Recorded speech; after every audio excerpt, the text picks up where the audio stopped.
Hey there, everybody. Welcome back to Urban Odyssey. Today, we're going to go over some additional things that we didn't cover in the predictive markets video that I did. I also wanted to just kind of loop back to this real quick before we move forward so that everybody can kind of keep it in the back of your mind while we're going through all of the other stuff. So we did a couple of days ago while I was covering for James, we watched the Reckless Ben video where he goes into Provo Canyon, which is like a troubled teens program. So a day after he posted the original video, a second video got posted on his, I guess, second channel. Provo Canyon got shut down. This was on August 17th. Okay, so just Google search Provo Canyon. I found this, which is from July 17th, 2026. Utah orders the last Provo Canyon school to shut down. And it says, now the school's Provo campus for boys has to shut down by August 16th, which was interesting because that was exactly the day, this was the 17th that the second video got posted. But then the first video got posted on August 16th. So I don't really necessarily know if that's anything to be suspicious about or not. I mean, I do believe that, the people who run these types of things are just out reinventing it already. So they're already out building a new one. They got to shut this one down and deal with the risk. Too many people know what's going on here. Too many people don't like the name. Too many people recognize the name. And then they say, oh man, I had bad experiences there. I've heard bad things about that place. So just like any criminal on the run, what do? You fake your death and you get a new identity. So keep that in mind when we're talking about everything in the video. So with that, let's go ahead and just get into it. Maybe go ahead and switch. Cool, we will set that, make it full screen. Cool. Okay, so we're going to talk in this part. Hopefully, I'm going to try and keep this moving. I don't want to make this a very long video. So we're going to talk about econophysics, reflexivity, and hyperstition. So those have different meanings we're going to get into in a minute. The global economy is actually a closed loop. It's a thermodynamic steering machine, steering public opinion. To strip mine human variety, that being free will, breath harvesting, energy harvesting, loosh harvesting, whatever you want to call it, translates the biological life force of the collective into a tradable asset. So before we get into that, I just want to make sure to bring this up so everybody has in the back of your head. Donald Trump's going to win the 6G race for us. Let's see. Donald Trump's administration is actively pursuing a national strategy to secure the United States' dominance in next-generation wireless connectivity through executive actions and international alliances. The federal government aims to clear crucial airwaves, counter global competitors like China, and build AI-native communication infrastructure. He's winning the 6G race. So we remember the book Childhood's End by what's this guy's name? It's on the tip of my tongue. Arthur C. Clarke, the book Childhood's End. We've talked about it. But in the book that was written in 1953, the overlords come kind of to Earth to supervise. And the idea is that the overlords don't show themselves to anybody, and they're going to reveal themselves in 50 years, which would have been about 2003. So when the overlords do reveal their appearance, they are actually demons. They look like demons. And humankind enters a golden age of prosperity. So welcome to the golden age, guys. Welcome to the golden age. So we're going to first take a quick preview of what's called reflexive alchemy. Now, this is a theory that was created, I guess, by George Soros. But really what it is just a reimagining of Hegel's dialectic, but in the economic sense. So here's a little visual. Let me grab the pointer. So you have the agent's subjective reality. Also to note, multiple agents means multiple subjective realities. But the agent subjective reality, this could be, somebody trying to sell something. It could be a real person. It could be an actual AI agent. But the agent's intention may have a manipulative function, and that may shape through action objective reality, from which, the people who are purchasing the good, they have a perception. And there's a degree of fallibility. We're going to look at that in a minute on each side. But that information has a cognitive function which influences the collective audience, I guess you could say, the audience's perception of this agent's subjective reality. George Soros' theory of reflexivity, which was formally delivered in his 1994 lecture to the MIT Department of Economics World Economy Laboratory, shatters the foundational lie of classical economics. That's what George Soros says. He says the idea that markets naturally trend towards a rational, optimal resource equilibrium based on perfect knowledge. So he says that he doesn't think that's true. He says that it's a disequilibrium reality. In any system containing thinking participants, perfect understanding is mathematically impossible. The participants' perceptions are inherently biased and flawed. It's a feedback loop. So why have we been studying cybernetics? Why did we spend so much time on feedback loops? It's because they make use of them, particularly when it comes to something like this. It's not the only place that they're used. There's a lot of other examples of feedback loops in general, but this is a bidirectional loop. Reflexivity is the active two-way connection between these flawed perceptions and the actual course of events. Our beliefs about the future, whether true or false, are active inputs and shape and determine the future. So if a population expects a stock or a bank to fail, their collective flight response physically forces the asset to crash.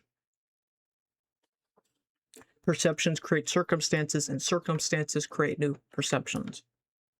Social science as alchemy. So he says basically that alchemy pursues operational success, or you could say even magic, quote unquote. Stage magic in its real form is only concerned with operational success.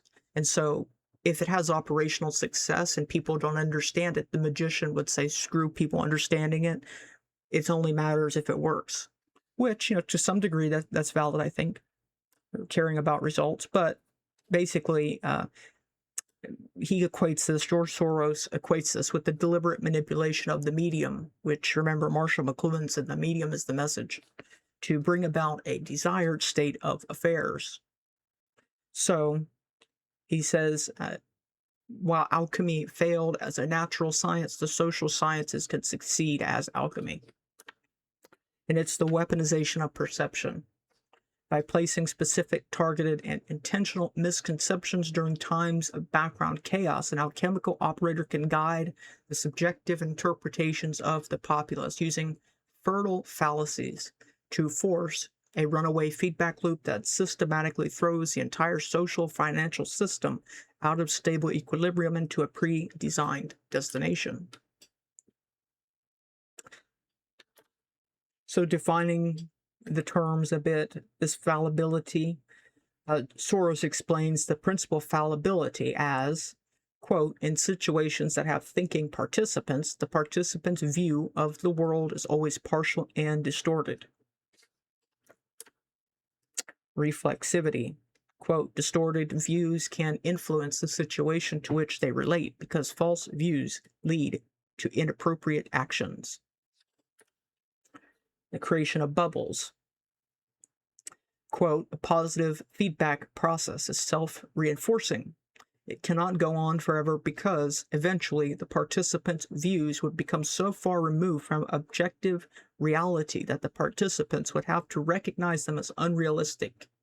Usually in far from equilibrium situations, the divergence between perceptions and reality leads to a climax which sets in motion a positive feedback process in the opposite direction, such initially self-reinforcing, but eventually self-defeating boom-bust processes or bubbles are characteristic of financial markets, but they can also be found in other spheres.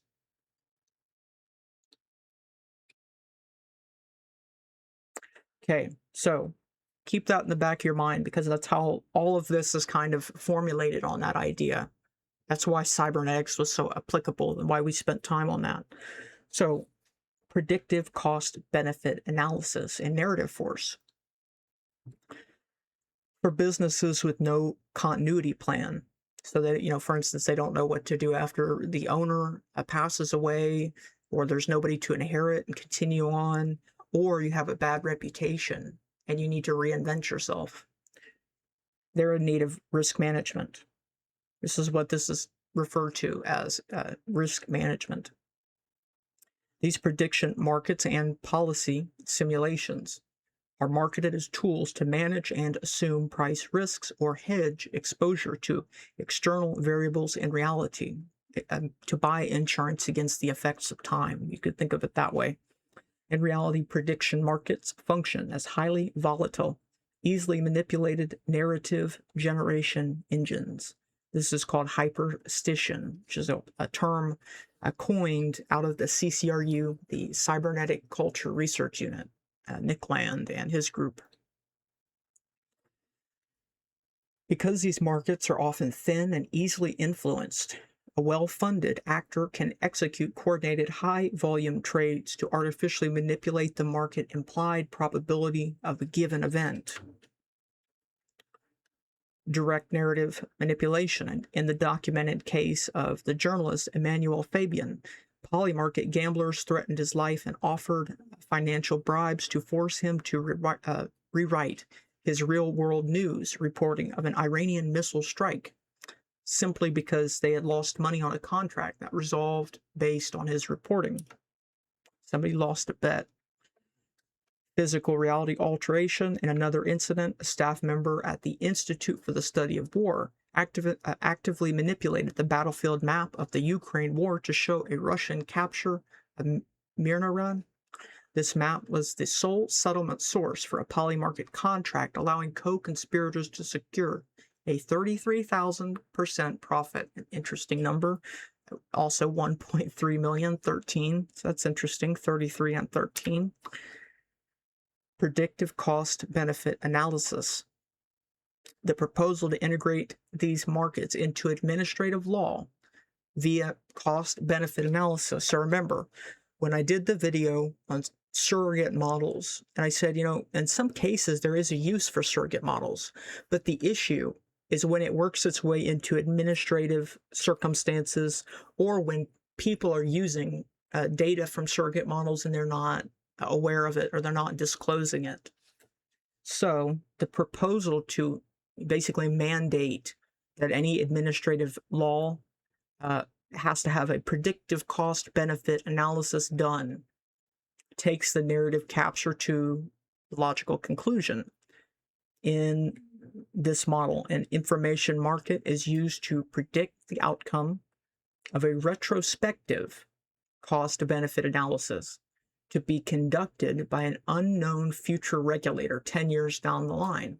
So the idea is that a predictive cost benefit analysis, it uses an information market to predict the outcome of a retrospective, meaning done kind of in the past, retrospective cost benefit analysis, which will be conducted in the future, which is interesting. So again, you're not thinking of that incorrectly. They're trying to predict that somebody in the future will run a simulation of the past.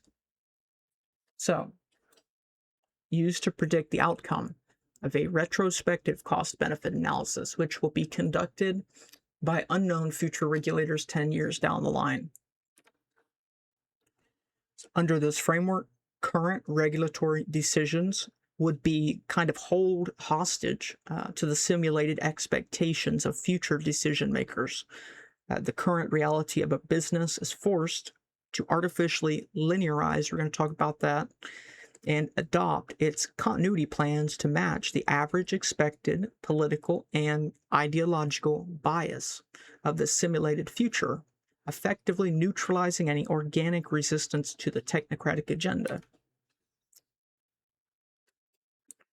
So commonly used, how would this be done? Well, in April 2025, researchers from the University of Zurich conducted an unauthorized experiment on a Reddit community, r/ChangeMyView.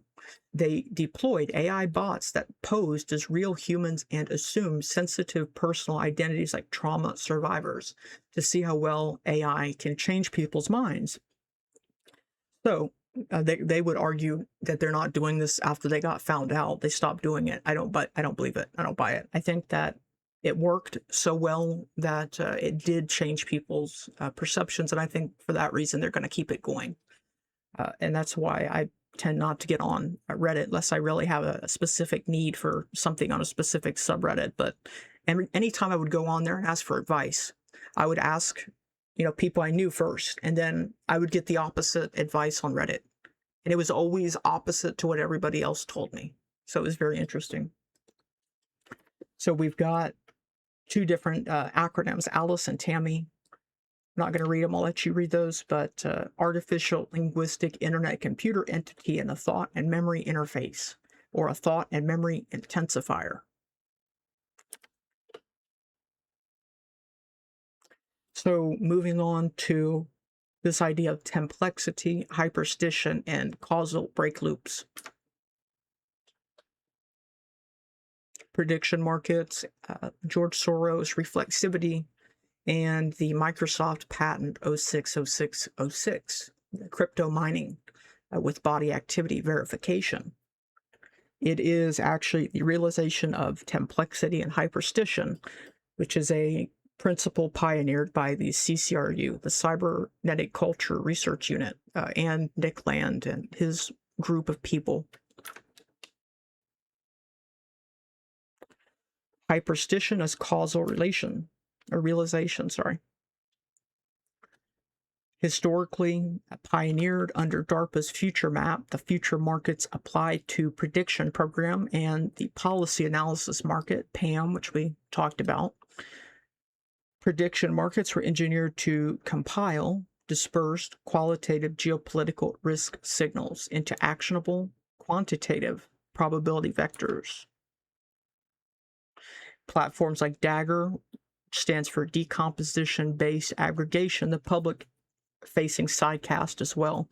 Researchers developed advanced probabilistic models to crowdsource both the structure and parameters of complex Bayesian belief networks by allowing conditional and Boolean trades, meaning true or false, yes or no, on interrelated propositions. So meaning not just one yes or no question, is the sky blue, but interrelated things. So will this series of things happen, yes or no?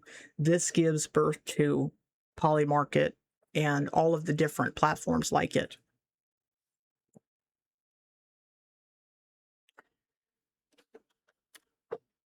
They can form real-time consensus over thousands of related events. But the issue is that in practice, these markets are very illiquid and they're easily manipulated. So because, this is the issue now, because mainstream media networks and corporate risk analysts increasingly cite prediction market prices as objective radar signals, people who have a lot of capital, a well-capitalized actor, can target and basically do a large transaction that influences these statistics.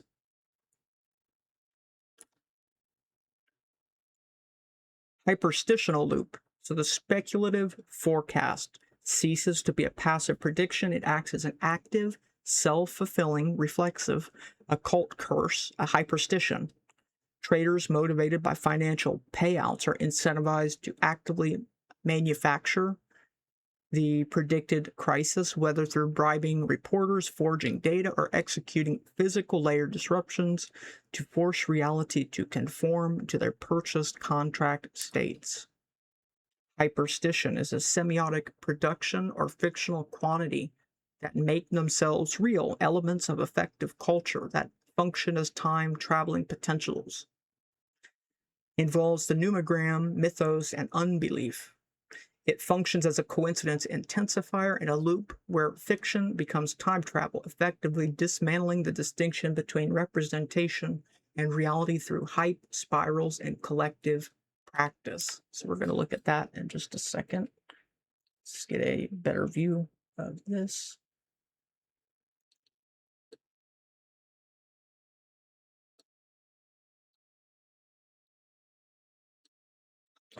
Okay. Well, let me move this over to here so I can still do what I got to do. Okay. So we're going to look just really quick at how something like this might look. So somebody lists an event contract, meaning they, kind of make a bet like you see on Polymarket. This will happen by this date, or this will start by this date. A geopolitical flashpoint. The lister lists it on the market, and then traders, right here, traders wager capital, which establishes market odds via speculation. Amplification, because step 3 here, once the initial odds are established, media, mass media, influencers, that's why they call them influencers, display the prediction market prices as objective radar signals, meaning this is actually good data. You have a reason to trust it. We think it actually is legitimate. It's not just a random probability that nobody's checked. So because they treat it as, good data and tell people to believe it, that influences all of the other, average traders out there. That influences them because they're seeing these on whatever news network they follow, whatever magazine, paper they read. They're like, oh, okay, they said that they think this stock will do well, but that's actually just based on, random data, whatever radar signal they pull. But because they think it's actually legitimate data, because it's actually something backed up with good research, that gives the impression, the perspective, and the reflexive loop to the traders, who then manipulate events to secure the payout. So they realize that they can actually, for instance, every Sunday, oh, we've got a deal worked out. We've got a deal worked out. War's ending. War's ending. Okay, then people trade on that, and then it doesn't. So it's just market manipulation. The traders manipulate events to secure a payout via deceptive means.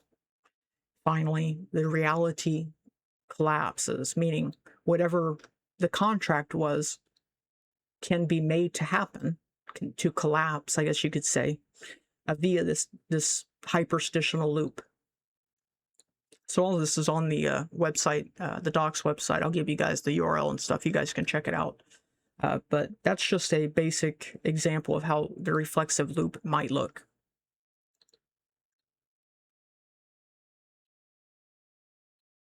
Okay, back over here.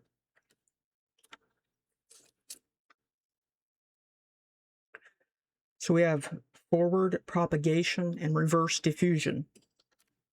Forward propagation.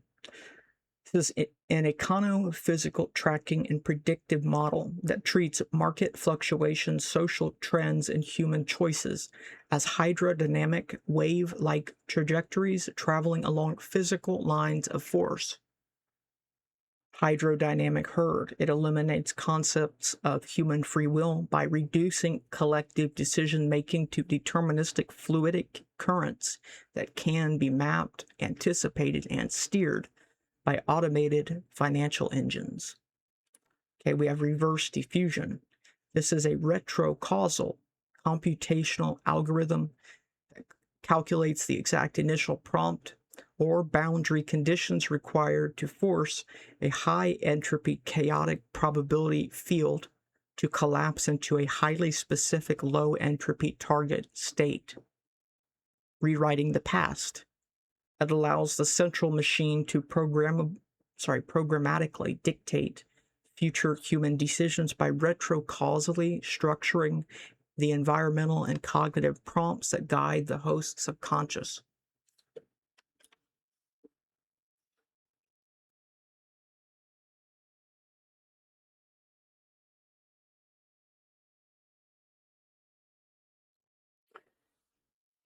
Templexity is the condition of self-cultivating auto-productive complexity, where the future loops back to systematically dismantle, reconstruct, and program the past. That is another term from the CCRU, but then in the Handbook of Fifth Generation Warfare, it's defined as the break loop, a self-reinforcing feedback loop that completely destroys the context of an opponent's strength, rendering all established defensive models useless. So, an example here, future market asset needs via backwards in time reverse diffusion via forward propagation algorithms, which was created by a guy called Sam Israel. Latent space conditioning, sorry, that was my bad. I got the reverse diffusion flipped. First comes forward propagation, which is just basically entropy as we understand it. But then from that, you get reverse diffusion. It allows them to essentially figure out how to collapse a series of it's, I guess, a better way to explain it. Through it's called predictive prompt. Let me see if I got it here. For some reason, I'm drawing a blank on.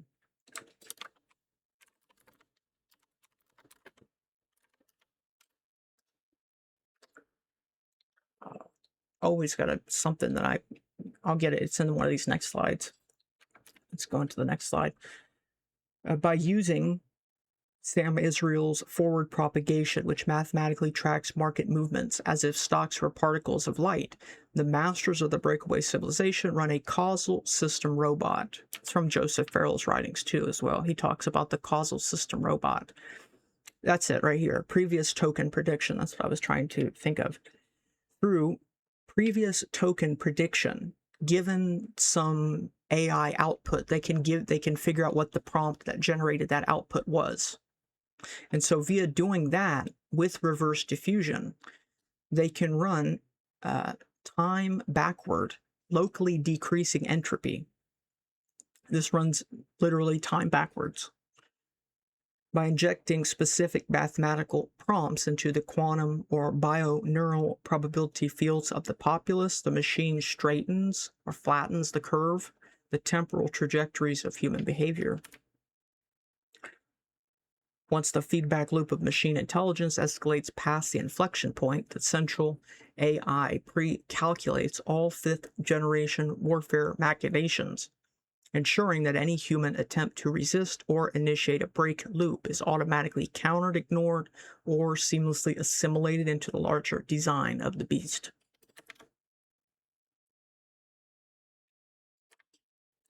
Break loop.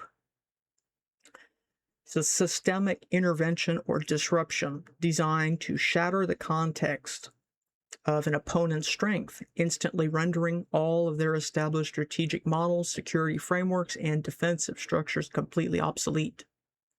Disarming of sovereign resistance. It prevents targets from mounting any coherent defense, as any attempt to construct countermeasures simply provides more complex data for the machine's predictive algorithms to consume and exploit.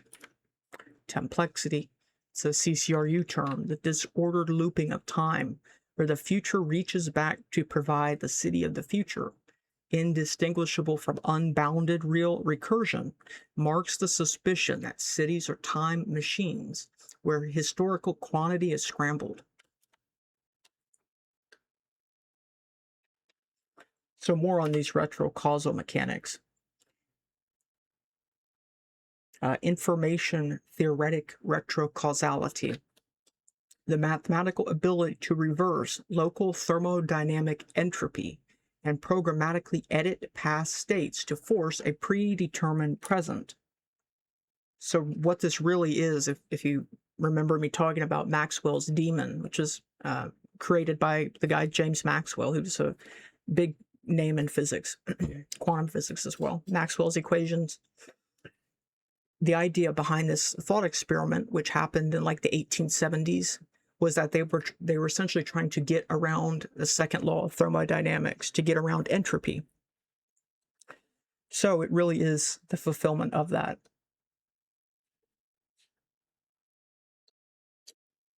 In the natural macroscopic universe, the arrow of time is dictated by the second law of thermodynamics. Closed systems naturally decay from order to chaos, where entropy increases. That means disorder increases. Things get more chaotic with time. That's called forward diffusion. In this sense, that's their model of forward diffusion.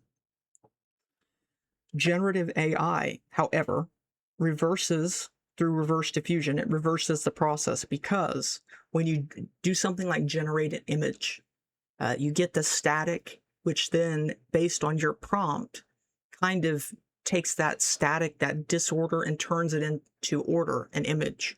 It's taking randomness and making it coherent. That's why, it's called stable diffusion. One of them was, at least. Generative AI reverse diffusion models systemically violate the thermodynamic irreversibility of the second law, which was the original purpose of Maxwell's demon. During generation, the model starts with pure noise, maximum entropy, and runs time backward through discrete denoising steps to crystallize a highly structured low entropy image or text. The prompt acts as the localized boundary condition, the observation. It provides the very special locations and speeds of the particles, locally reversing the thermodynamic arrow of time to force order to emerge from chaos. So here's another graphic. High entropy, pure noise. That could also be the future, just the future as it stands, via the reverse diffusion denoising step. So I was right, the other slide. They use these processes like they're doing it in this manner, like backwards and forwards, and they're trying to get around time, really. So via reverse diffusion, the denoising step, t minus 1 means one step backward in time. So if you saw t plus 1, that means one step forward. Time plus 1. Time minus 1 means stepping back in time. So taking some chaos or the future, using reverse diffusion, going back in time, you get iterative entropy reduction under a prompt. And then, via previous token prediction, inverts this. So then you get a low entropy reconstructed past from the actual prompt. When previous token prediction is used with reverse diffusion, the machine gains the power of operational retrocausality.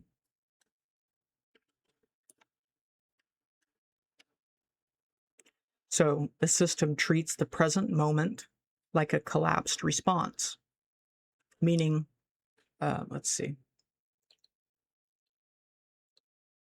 meaning it treats the present moment like the final step here, step 6. Okay.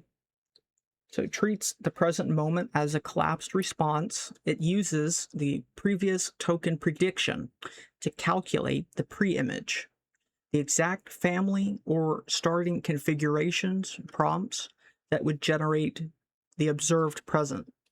So basically it's saying, if the present time right now is some response, tell me the prompt that got me here. So that's what the pre-image is. It then runs reverse diffusion to iteratively, meaning to iterate, to do something over and over again and You know, if I'm building something and I'm hitting a nail and hammering a nail, that's kind of, I guess you could say, an iterative process in a way. So it runs reverse diffusion to iteratively denoise the timeline, back propagating the calculated mathematical prompt directly into the current physical or cognitive medium. So, uses previous token prediction to figure out what got us to right now. What prompts or what configuration would generate the observed present. And then it uses reverse diffusion to denoise the timeline. Basically to, I guess you could say to, I'm trying to think of a word to explain this other than what I've already said. Basically, it's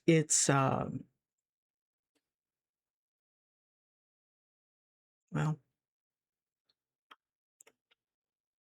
I guess you could probably just say what they're doing is they're trying to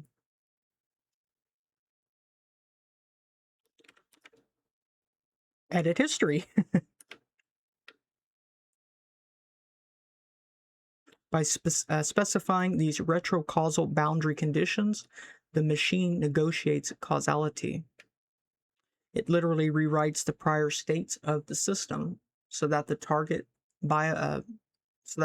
biological node is forced to take a path that appears to be an act of free will, but is actually a pre-programmed low entropy destination.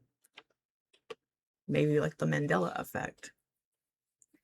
Basically, what it's doing is it's saying what got us to now, and then it's able to go back through the reverse diffusion process and figure out what you would need to edit, what would you need to change in the path that you got to get to the present moment. How could you change that to get a different outcome? It really is kind of, you got to literally wrap your mind around it.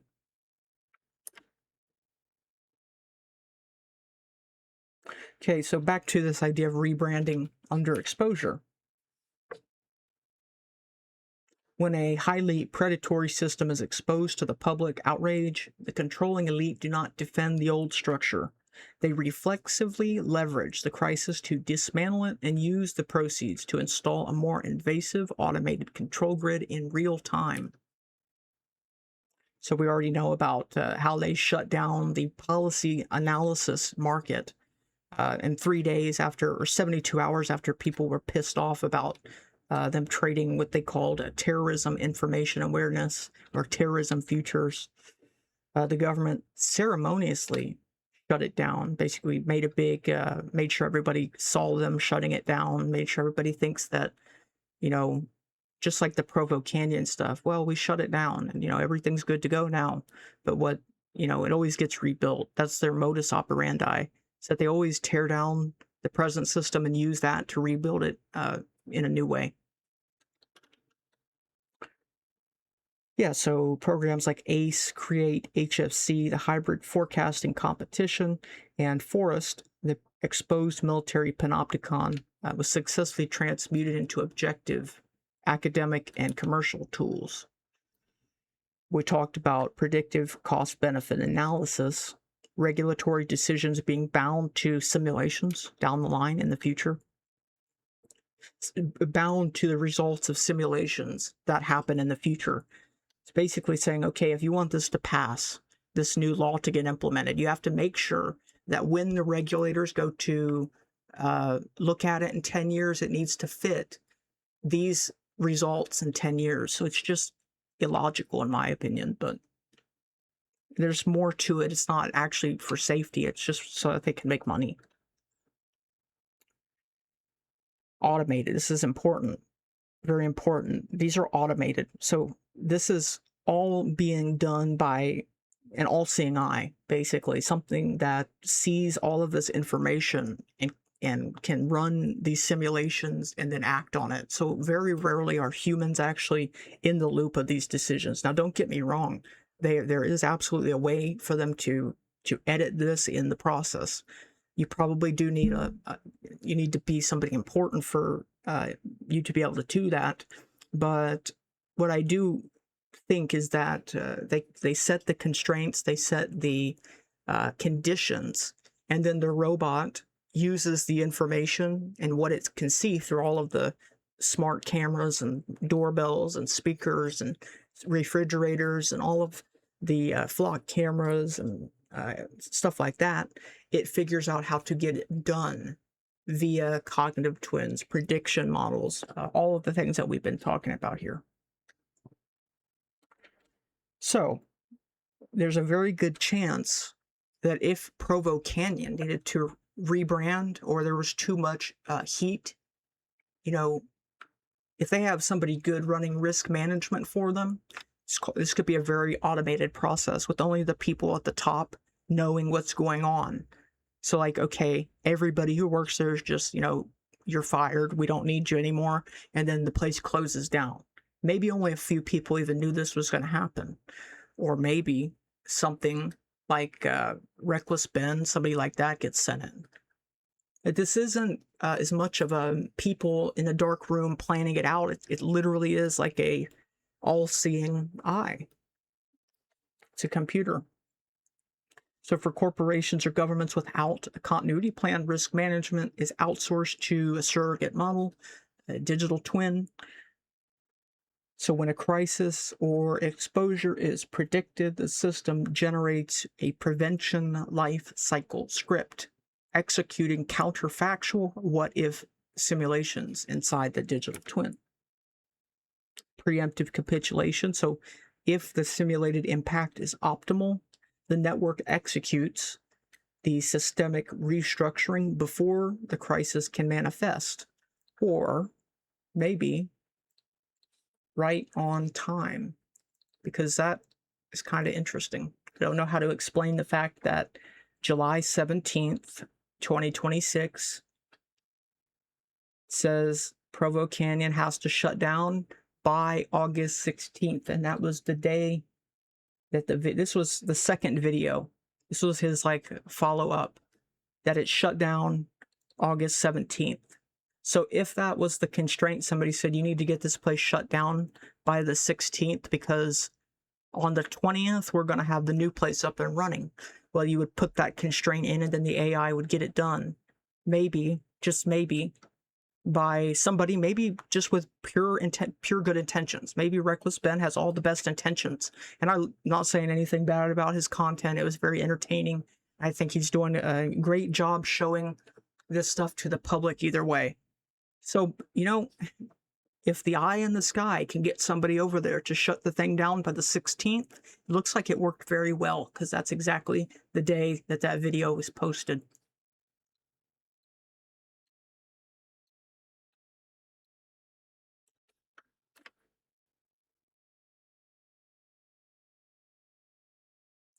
So the symbol, actually, the alchemical symbol of this is Moses' rod, represents alternation.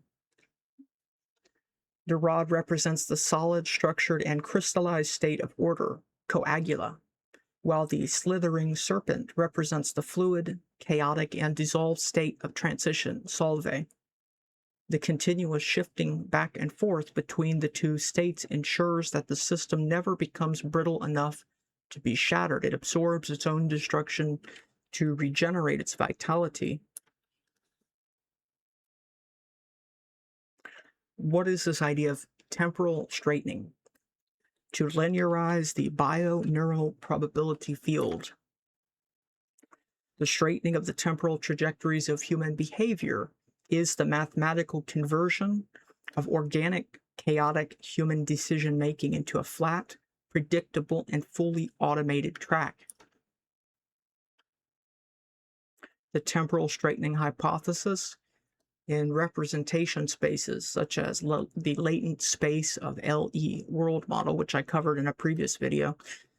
A complex temporal dynamics naturally emerge as smooth, approximately straight lines during training, a geometric property known as temporal latent path straightening.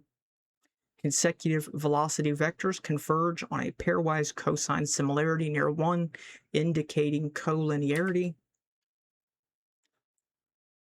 that being the collapse of variety. And cybernetics, a healthy sovereign system, exhibits variety, unpredictable adaptive behaviors under the bioneural targeting grid. Human behavior is treated as a time-dependent trajectory.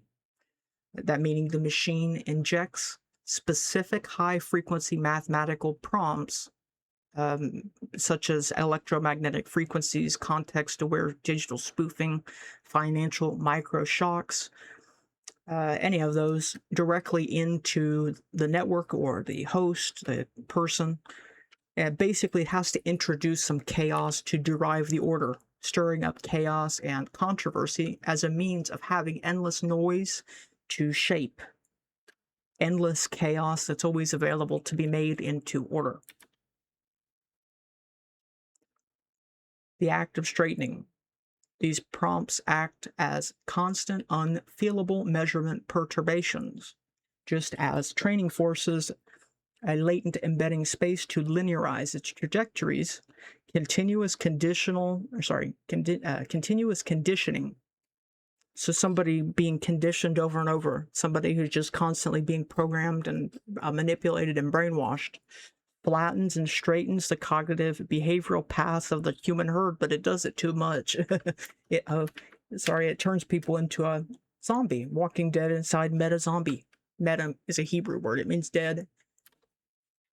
The term is meta-stable, meta-stability.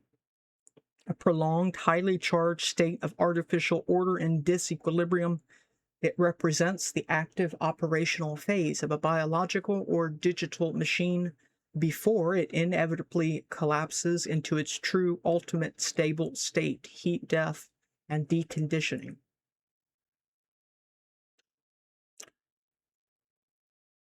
Perpetual exploitation. It proves that life and freedom are merely engineered states of prolonged tension. The control matrix purposefully maintains the human biocomputer in this agonizing dissymmetrical metastability to extract maximum work, data, and energy before the host's inevitable biological collapse into the absolute equilibrium of the void.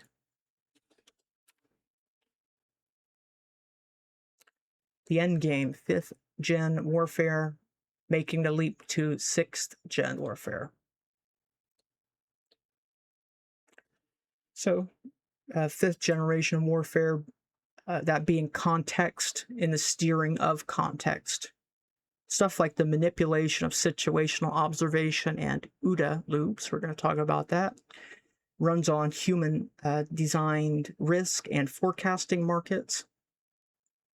And then in terms of 6th generation warfare, this is self-modifying AI structures, invasive brain-computer links, and continuous counterfactual simulations, focus models.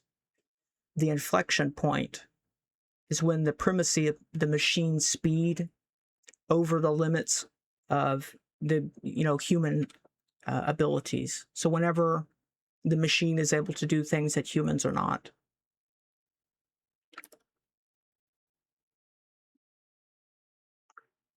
In the handbook of 5th generation warfare, Daniel Abbott lays the absolute endgame of the cybernetic control loop, the transition from contextual manipulation to total self-modifying design warfare.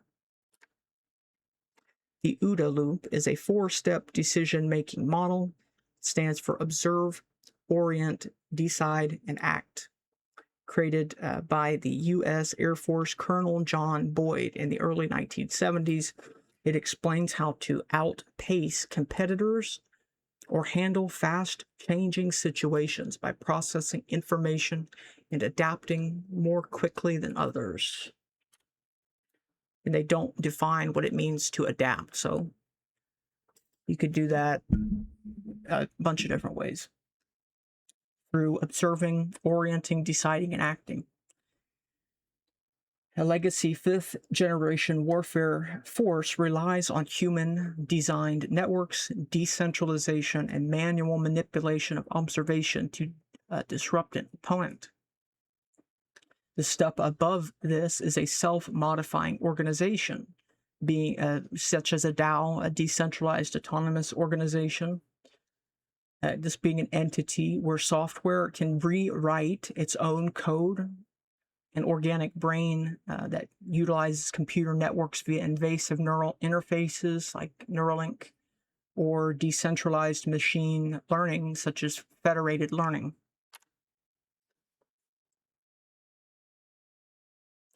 As the self-modifying AI native networks, such as the 6G O-RAN ecosystems, continuously ingest real-time human telemetry and run high-velocity forecasting models, such as Chronos 2 or the Telco agent, the feedback loop of machine intelligence accelerates exponentially.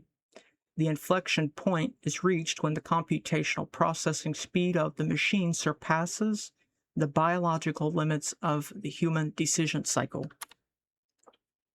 Once past this threshold, the central AI possesses the computational bandwidth to maintain and query a planetary scale cognitive twin of the entire populace. It doesn't react to rebellions. It actually just runs a simulation on what to do next in an imaginary world model, something like the Matrix or the LE world model, stuff that we covered previously.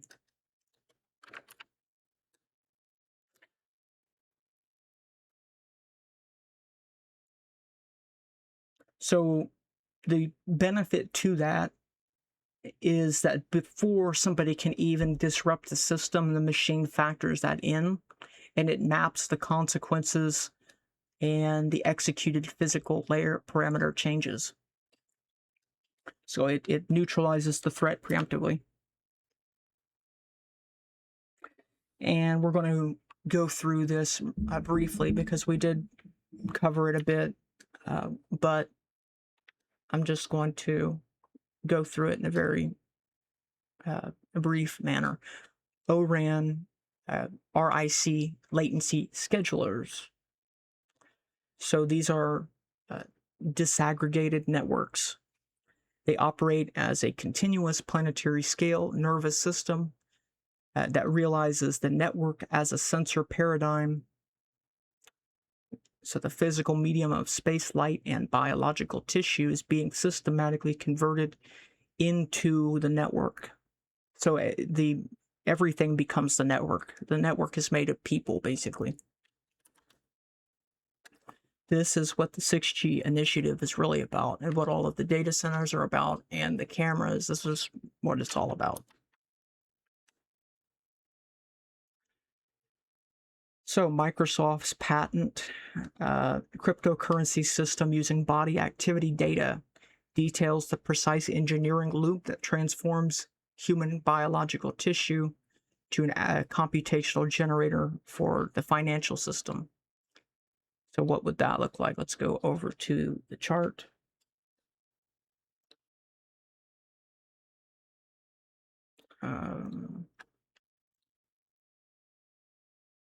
Right here.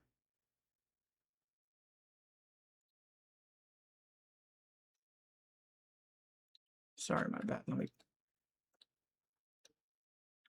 So this is a flow chart for how does this work. So a task server dispatches a task to the user device. So this would be a smart device. Remember, smart surveillance monitoring and reporting technology. Okay, step 2. The user device directs user attention, that whatever the attention goes towards emits some type of bio radiation that is picked up via a sensor. Telemetry, we talked about telemetry, remote brain telemetry. So wireless sensor networks picks up something, maybe EEGs, heat, pulse, anything like that. What it does is it transmits that. So via these sensors, could be either wireless wearable medical technology, could be something in the device, but it gets routed back to the smart device. So the idea of a wideband is that if you have something like a nano sensor in the body, that would give you a wireless body area network. But how does that data actually connect to the internet? It uses your device to do it. So any telemetry gets transmitted to a device, which then can send it. And it uses your power, it uses your battery on your device to do all of the processing. So that's why, you know, sometimes our battery just dies so fast. It's because they're using your device to process the data and then send it to the database. So the user's device, again, the user directs their attention to the device, and then some behavior here on step 3 is detectable in a sensor, node 140. That gets sent to the user's device, from which point over to step 5, your device samples and compresses the signals into multi-dimensional vectors, body activity data. This feeds into encryption and hashing, which might be something like a SHA-256 or SHA-384. Step 7, that generates a body activity hash, which gets fed into the validator node 150, which audits the hash against a target range, some conditions. What is a living person? What is a valid human body? How do we know that this person actually exists and is a real person? So that would be the conditions. Somebody, you know, an expert who's got a certification or a doctorate or something, they would set these conditions. And then if the conditions are satisfied, a block is committed to the blockchain. This would be when a host wallet is given, based on this patent, cryptocurrency, validated and verified by body activity data. And if it doesn't meet the conditions, you know, maybe your CBDC doesn't work anymore, maybe, you know, you're not getting whatever universal income or whatever. This is a general flow chart. So I'll go through it again real quick. Your device, you're paying attention to your device and it's picking up via wireless sensor telemetry some information, a bunch of different stuff, probably all of it. That gets transmitted back to your device. Now, this is what people don't understand about the flock cameras. Anytime you walk past them, they have sensors that they can pick up. It's the same way that the micro nano sensors go to your device is the same thing that the flock cameras can scan for. Somebody walks by, okay, well, it will scan this whole workflow right here. It's going to tell you what's going on here. That's why it is absolutely a problem. That's why it's not just to keep people safe. That's foolish. It's absolutely foolish to believe that some unmarked vans are putting up cameras faster than they're doing anything. It's like you don't see things get done that fast. But then all of a sudden, overnight, you got 100 cameras popping up, being installed by people in unmarked vans. Okay. But, okay, that gets sent back to your device. Your device does the processing. It compiles it into the correct format, sends it into the hashing system, which then gives you a body activity hash, which then gets validated on this Microsoft run 060606 patent system. And if you fulfill the conditions for being alive, you get some crypto, you get some type of a reward for that. Okay.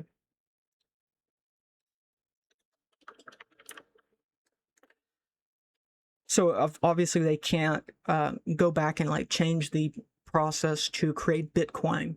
So instead of doing that, this is where reflexive alchemy comes in. They're going to use the reflexive alchemy to systematically destroy the legacy fiat economy through engineered crisis, while simultaneously introducing CBDCs, biometric IDs, and they're going to call it safe, compliant, and sustainable. They're not going to tell you what you're safe from. They're not going to tell you what you're complying with, and they're not going to tell you what's being sustained, because it sure ain't life.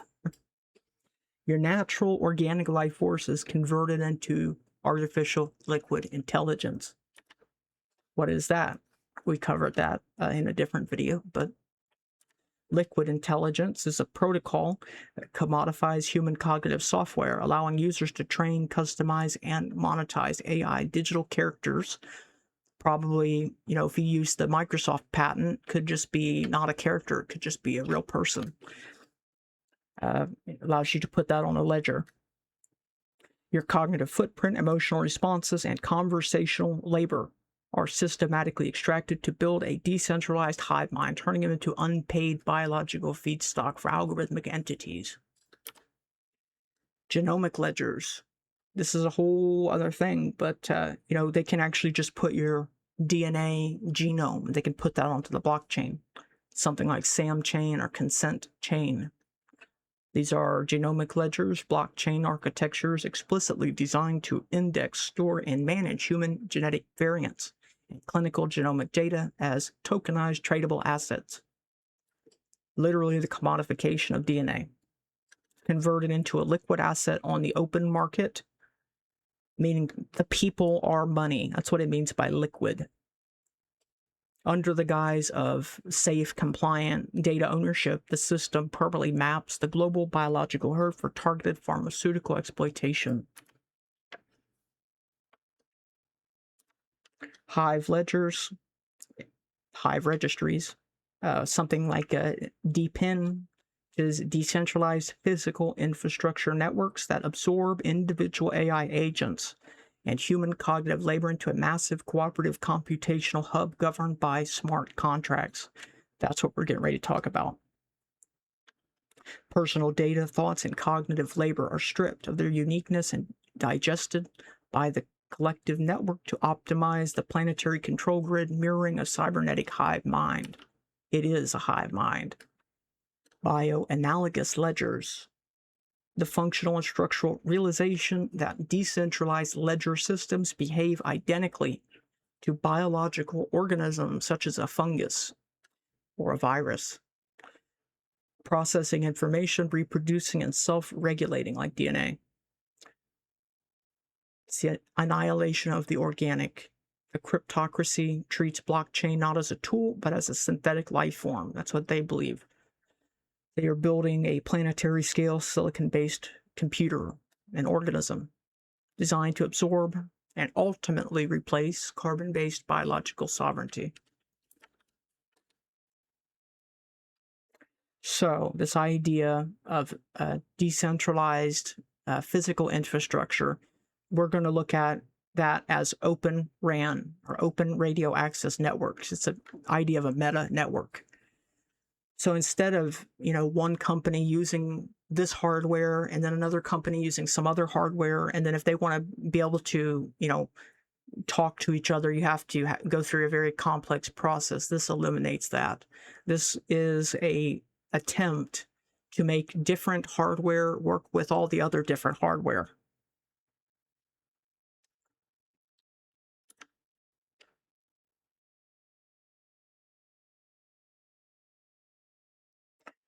Traditional radio access networks were proprietary black boxes sold as vertically integrated closed hardware/software systems by dominant vendors like Huawei, Ericsson, and Nokia. They created massive vendor lock-in and prevented dynamic software-defined control.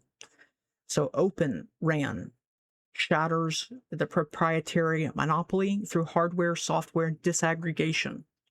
It opens up the network interfaces, allowing operators to run virtualized software stacks. A stack meaning, when you build something, you may need to use some software on this platform, some software on another platform. It's called a stack in programming terms.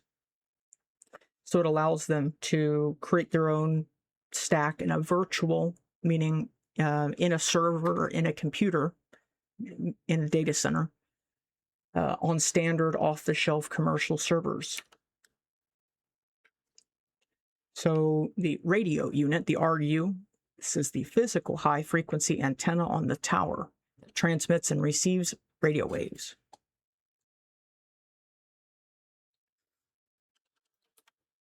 Distributed unit, The DU, this is the software layer managing low-level physical layer processing, typically deployed at the edge in the environment. The CU, the centralized unit, the software layer managing higher-level protocols like packet parsing and data flow. This also runs on virtual cloud servers. The RAN Intelligent Controller, RIC, which is what it stands for. Centralized software that operates two different types of applications, those being X apps and R apps, to automate, self-optimize, and enforce algorithmic policies over entire network infrastructures. X apps, those are near real-time. R apps are not in real time. So basically, X apps in the green are less than 100 milliseconds, I think. Less than 1 second, between 10 milliseconds to 100 milliseconds.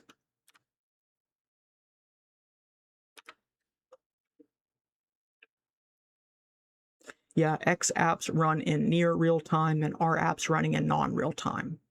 These are background programs, background processes that do trading. So they're trading daemons, because you remember in Linux, a daemon is a background process. So if they're trading on the stock market, they're trading daemons. The X app daemons act as independent traders representing connected devices, such as base stations or edge servers. These daemons place virtual bets on multi-variable resource packages, such as matching a specific sub-terahertz frequency band with a designated edge compute node using utility-based scoring rules. They're simulating a market, and in the same way that you would be able to bet, will this happen by this date on Polymarket? Basically, they're doing a simulation with bundles of computer statistics or network statistics. By executing trades through a decentralized block merge market scoring rule, the daemons rapidly negotiate and establish an equilibrium price that corresponds to the most spectrally and computationally efficient network configuration. The entire transaction takes place in under 100 microseconds, allowing the network to dynamically reconfigure its physical resource allocation on the fly.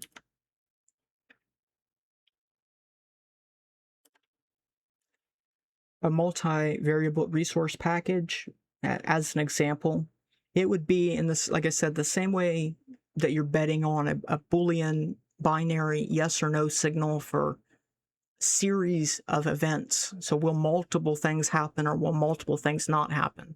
They're doing the same thing with network resources. Those get priced and bundled, and then it gets put into a market maker simulation. So it's not a real it's not real money, it's a simulation. But the idea is that the same way networks are optimized is really the same idea. It's exactly the same idea as what Polymarket is doing. You're betting with real money on, will these events happen in the real world? And this network optimization, they're betting, trading daemons are betting on network resource packages. And by running these simulations, what happens is when the simulations are run, it will show them the optimal way to organize the network. Yeah, so virtual bets in a disaggregated 6G network, resource scheduling is handled peer-to-peer by distributed software agents rather than a slow centralized scheduler.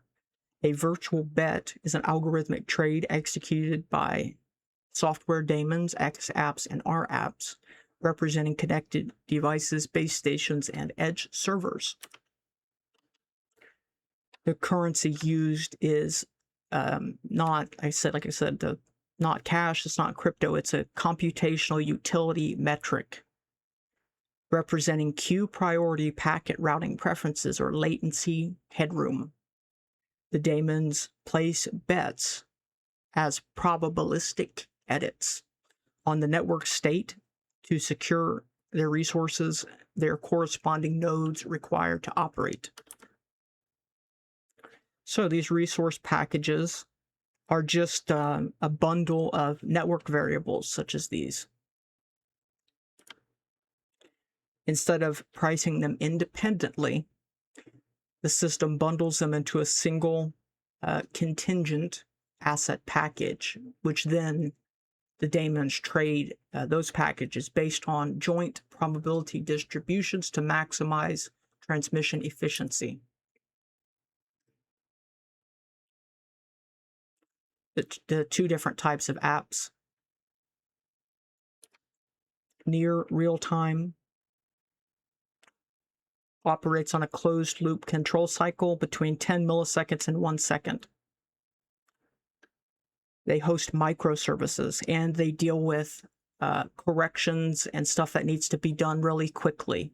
So a cognitive twin, for instance, would need to update certain variables quick, whereas the memory, when it comes to memory graphs, that would be done on the non-real-time R app, but pretty much everything else for the cognitive twin happens on an X app. X apps handle immediate low latency radio resource management, RRM, includes dynamic spectrum slicing and active beam forming optimization, fast handover execution, and packet priority. If a target's biometric telemetry degrades, the X app instantly intercepts the signal and adjusts the local antenna array parameters. Okay, you then have non-real-time. Those would be the R apps. These are greater than 1 second. They host long horizon orchestration, high-level policy generation, and global system optimization. So non-real-time R apps run computationally intensive machine learning algorithms, and like I said, maintain episodic and semantic memory databases of cognitive twins, and also calibrates the sentient world simulation, evaluates overall network trends, and compiles optimized operational policies, passing them down to the near real-time X apps to govern their immediate sub-second behaviors. So I'm going to glance through this because this is heavier on the math, and I'm not going to make this video about math. It's really not as important as all the other stuff. So if you guys would like to look into any of this stuff more, please feel free to do that. Traditional financial markets rely on a continuous double auction, matching buyers with sellers. So if a market has very few traders, thin trading, or is highly complex, with thousands of interdependent variables, the double auction collapses because traders can't find counterparties to match their bids, resulting in zero liquidity. So that's where market scoring rules come in, created by Robin Hanson. Under a logarithmic market scoring rule, the system simulates, it replaces human counterparties with an automated market maker, a mathematical simulation. So the market maker adjusts contract prices exponentially according to the cost function here, where you have Q. So the cost for Q is a vector of the outstanding shares in a possible joint state. Q sub I, meaning what's the quantity of shares I. B is the parameter defining liquidity or maximum financial subsidy required to run the market, and then Ln is the natural logarithm.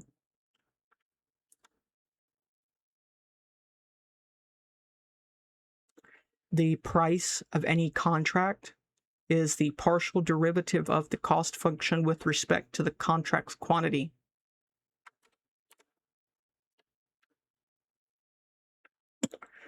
decoupled, decentralized trading, normally representing and computing an exponential sum over a combinatorial space of n variables, some arbitrary number n variables, requires evaluating 2 raised to that whatever n is power, which is a big number. Has to figure out that many joint states, which is very hard to do. And it scales with whatever n is, however large that number n is. And it's almost impossible to do for large networks. So to execute trades peer-to-peer, there are 2 methods that get used. Block merge method.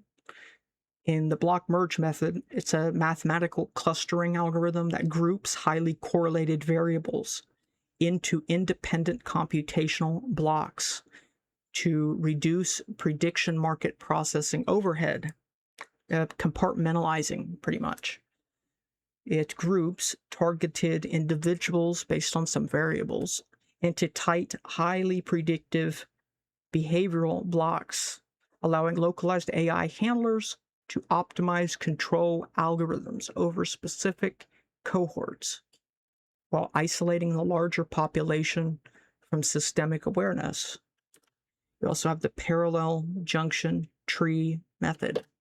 This is a Bayesian network update algorithm designed to maintain global probability consistency in combinatorial prediction markets when conditional contracts fluctuate.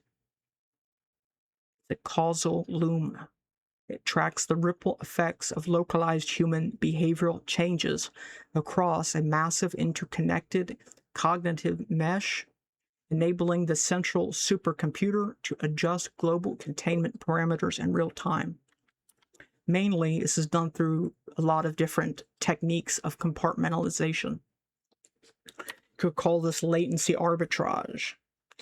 The background trading daemons, the XApps mainly, because these are the ones that do it in under 1 second, are negotiating to purchase priority latency to keep the tracking loop closed around a target. In distributed cognitive twin architectures, different operations exhibit highly asymmetric sensitivity to latency and packet loss.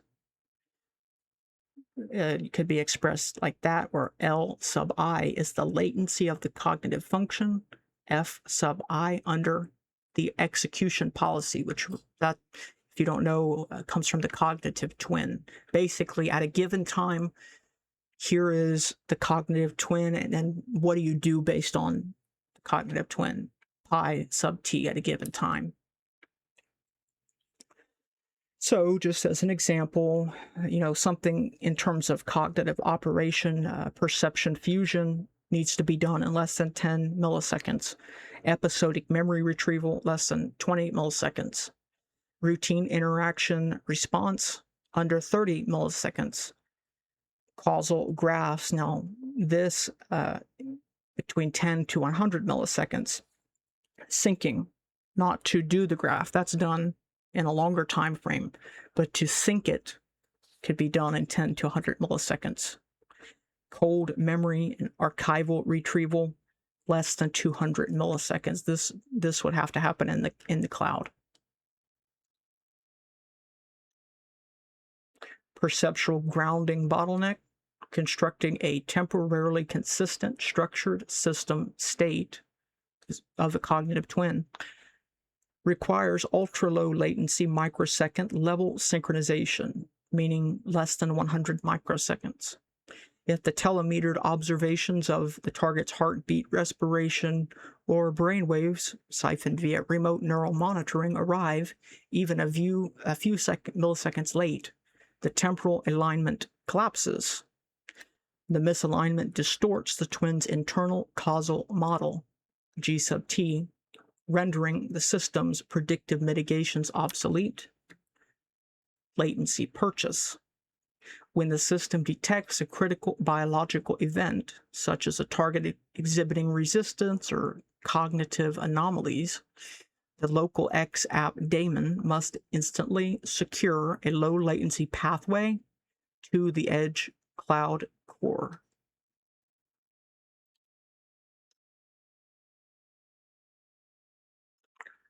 The daemon executes a high priority buy order on the RIC resource exchange, bidding for premium sub-terahertz bandwidth and edge compute slices. It outbids mundane background consumer traffic, such as streaming or something, forcing the network to temporarily restrict or null non-essential traffic. Closed loop actuation. By purchasing priority latency, the trading daemon pushes your real-time biological metadata to the front of the queue, updating your digital twin in under 10 milliseconds. The system-wide controller evaluates the state, runs counterfactual simulations, and transmits the resulting mitigation signal, such as localized directed energy zaps, V2K prompts, or financial wallet logs, and God knows what else, back down to the physical host, maintaining absolute cybernetic dominance. And to close out, I know, guys, I said I don't want to make the video long, and I might chop it up into 2 parts. I don't know yet, but we're going to finish off here with a recap. The simulated latency bets placed by the X app daemons determine how fast your biometric and neural telemetry is pushed to the sentient world simulation, such as Matrix or LE world model. If you exhibit non-compliance, the daemons execute a high priority buy order to instantly secure the bandwidth required to deploy mitigations or freeze assets. The logistical simulation is the active mechanical link that enforces the economic dictates of the ledger on the flesh. So the non-real-time R apps, these are greater than 1 second time scales. This has to do with updating memory graphs, global policy generation, training the models, etc. Okay, on the other hand, you have X apps between 10 milliseconds and 1 second. This is the mitigation and bumping you to the front of the queue, updating things very fast. And then the physical radio unit. The physical radio unit being like the actual cell tower. This, or where, you know, whatever the actual hardware this is running on is, because again, this is set up to run on whatever hardware you want. So whatever that physical hardware is, this happens in less than 10 milliseconds. Microsecond channel state information pings, grounded multimodal perception capture. The 2 layers, the logistical layer. Here on the left, at the local physical layer, the ORAN near real-time RIC executes trading algorithms as a purely mathematical high-speed optimization mechanism. So it's a simulation. By modeling resource scheduling as a combinatorial prediction market, the network solves the resource allocation bottleneck in under 100 microseconds, bypassing the latency overhead of traditional centralized routers. Okay, and then the ledger, the unified ledger that they talk about so much, that was actually the Davos meeting in February of this year of 2026. They were talking about universal ledgers, that everything needs to be on the ledger is what they want to do. Under the Microsoft patent 060606, the target's natural biological biopotentials, such as the EEG pulse rate and body heat, are continuously siphoned via wireless body area networks, Y-bands, as a metabolic proof of work to mine real cryptocurrency. And all of that is available on my website, my database, which should all be in the Substack post and stuff, but I've got all kinds of information here. And the videos, both on predictive markets and the matrix simulation, the notes on that, all of the different keywords and terms. Be sure to check this page out. It's also got additional links that you can check out for similar things that I talked about. For instance, we've got blockchain and genomics. If you want to know more about that, nanoscale circuits, energy harvesting Y-bands, remote brain telemetry, got all kinds of stuff. So please make use of it and let me know what you think. If you have any questions, comments, concerns, love to hear from you. If you like the video, please hit the like button. I always forget to plug that, but I should get better at it. So if you like the content, if you find it interesting or informative, or if it has helped you, please consider subscribing. It helps me out if you hit the like button on whatever platform you're on too. So I will see you guys in the next one. Take care, everybody. Thank you.